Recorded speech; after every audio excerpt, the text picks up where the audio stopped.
Hello বন্ধুরা, আজকে আমি তোমাদেরকে তৈরি করে দেখাবো বাসি ভাত বাকি বেঁচে যাওয়া ভাত দিয়ে কিভাবে আমরা পাঁপড় তৈরি করি খুবই সহজভাবে।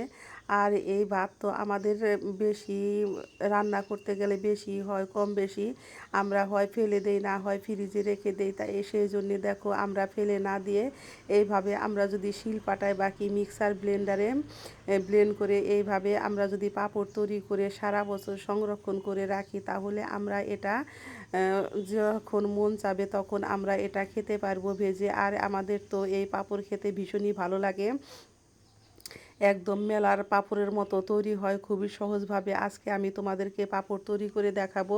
দেখো আমি বেঁচে যাওয়া বাসি ভাত দিয়ে আমি এটাকে শিলপাটায় বেটে নিয়েছি, আর খুব মিহি করে এটাকে বাটতে হবে। আমি এর মধ্যে দিয়েছি হাফ বাটি ময়দা, আমি দিয়েছি অল্প পরিমাণে একটু লবণ, কারণ লবণটা তোমরা একটু বুঝে দিবে। যদি তোমাদের লবণের পরিমাণ বেশি হয় তাহলে এটা তিতো হয়ে যাবে। আমি দিয়েছি অল্প পরিমাণে একটু কালো জিরে, আর দিয়েছি বেকিং সোডা। এখন সমস্ত উপকরণ দিয়ে দেখো আমি হাত দিয়ে ভালো করে এটাকে মেখে নিয়েছি। আর অল্প পরিমাণে আমি জল দিয়েছি, জলটা দিয়ে দেখো ডোটা ভালো করে তৈরি করে নিয়েছি, যাতে নাকি দানা দানা ভাব না থাকে। দেখো আমি কড়াইতে দিয়েছি, আর কড়াইতে দিয়ে আমি এখন অনবরত নেড়ে চেড়ে নিব, কারণ এটাকে যদি অনবরত নাড়া না হয় তাহলে তোমাদের নিচে লেগে যাবে। আর এটাকে দেখো খুব বেশি পাতলাও হবে না, আর খুব বেশি ঘনও হবে না। আমি মিডিয়াম সাইজ করে রেখে এটাকে আমি এখন চুলাই থেকে নামিয়ে নিব। এটা আমার তৈরি হয়ে গেছে একদম পারফেক্টভাবে। আর এটা বানাতে তোমাদের খুব বেশি সময় লাগবে না, তোমরা 5 মিনিটেই এটা ঝটপট তোমরা বানিয়ে নিতে পারবে। আমি এখন এটাকে চুলাই থেকে নামিয়ে একটু ঠান্ডা করে নিব। আর এটাকে খুব বেশি ঠান্ডাও করব না, তাহলে আমাদের এটা সেট করতে অসুবিধা হবে। দেখো আমি তোমাদেরকে দুইভাবে তৈরি করে দেখাবো, একটা দেখাবো ফুড কালার দিয়ে, আর একটা দেখাবো ফুড কালার ছাড়া। আর আমার এই রেসিপি যদি তোমাদের ভালো লেগে থাকে ভাতের পাঁপড়, তাহলে অবশ্যই অবশ্যই যারা আমার নতুন বন্ধু আছো তারা আমাকে একটা লাইক করবে, কমেন্ট করবে, সাবস্ক্রাইব করবে। আর আমি নতুন বন্ধু পুরাতন সকল বন্ধুকে জানাই অনেক অনেক ধন্যবাদ। আমি এখন এর মধ্যে দিয়ে দিব অল্প পরিমাণে একটু ফুড কালার। দেখো ফুড কালার দিয়ে আমি এখন এটাকে ভালো করে মিশিয়ে নিব। আর তোমাদের যদি হাতের কাছে ফুড কালার না থাকে তাহলে তোমরা একটু সামান্য হলুদ দিয়ে নিতে পারো। আর দেখো আমি প্লেট নিয়েছি, আর প্লেটের মধ্যে সরিষার তেল দিয়ে এটাকে ভালো করে মেখে নিতে হবে, তাহলে তোমাদের পাঁপড়টা যখন শুকিয়ে যাবে তখন তোমাদের উঠতে যাবে না। সেই জন্য অবশ্যই তোমরা একটু তেল দিয়ে দিবেন। আর দেখো তেল দিয়ে আমি হাতের সাহায্যে চেপে চেপে এটাকে আমি ভালো করে সেট করে নিব। আর এটা তো একটু গরম আছে, সেট করতে একটু সমস্যা হচ্ছে। যখন তোমাদের আরেকটু ঠান্ডা হয়ে যাবে তখন তোমরা এর উপর দিয়ে তেল দিয়ে সুন্দর করে তোমরা ফিনিশিং দিয়ে নিবে। আর তোমাদের যে যেরকম মন চায় সেরকমভাবে তোমরা এটাকে তৈরি করে নিতে পারবে।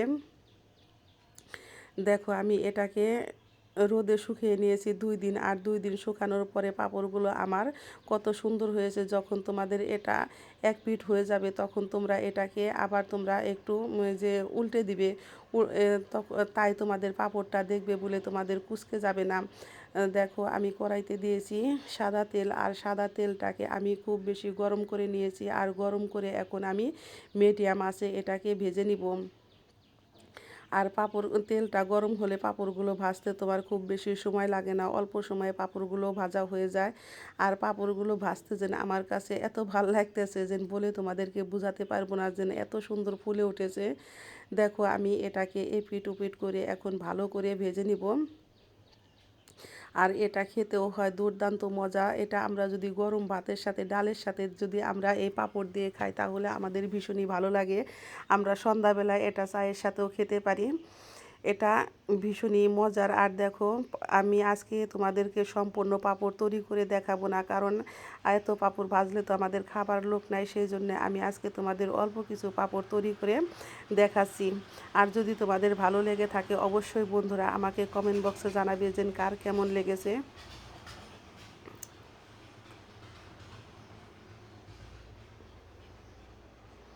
আর এই পাঁপড়গুলো খেতে হয় অনেক মজা।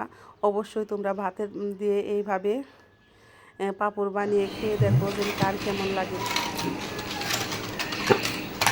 দেখো বন্ধুরা, আমার সমস্ত পাঁপড় ভাজা হয়ে গেছে, আর পাঁপড়গুলো কত সুন্দর হয়েছে। পাঁপড়গুলো একদম মচমচে হয়েছে। দেখো, হাত দিয়ে চাপ দেওয়াতে পাঁপড়গুলো কি সুন্দর ভেঙে যাচ্ছে।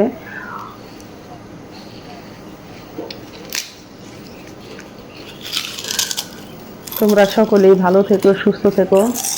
সকলকে জানাই অনেক অনেক ধন্যবাদ। আমি আবারও ফিরবো নতুন নতুন কোনো রেসিপি নিয়ে।